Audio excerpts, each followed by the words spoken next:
तारू घरे आवे खाती का करू कइले बहने फोन हवा बतावे खाती बारो भतार ना खात हो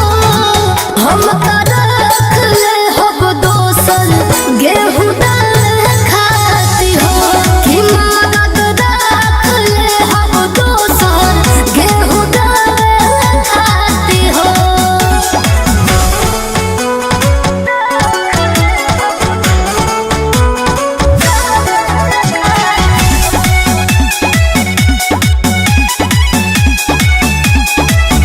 मिलता न छुट्टी कारखानवा से अच्छा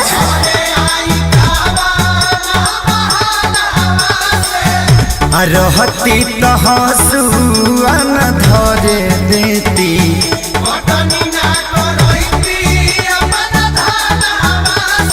बस बस अब ढेर मलाई मरा गई ए राजा लूका में लूक लगता खटला से धुनु ढेर भूख लगता अब का लागल बड़ू नौकरी छोड़ावे खाती कब का हमरो तो चाहिए गो घर खातिर बड़ो भतार ना खात हो हम का रख ले हब दोसर गेहूं डाल खाती हो कि मदद रख ले हब दोसर गेहूं डाल खाती हो।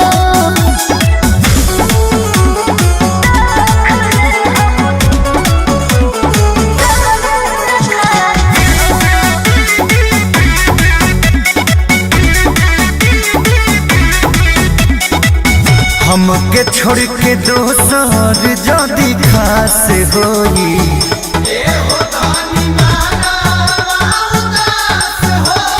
चल ना जदी जे इजतिया के नास होई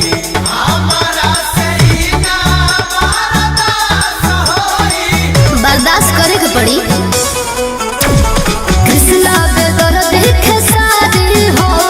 खूटी से फाट जाता सारे हो तरो जबर तारू वीडियो देखावे खाती सुना जब छठ पाता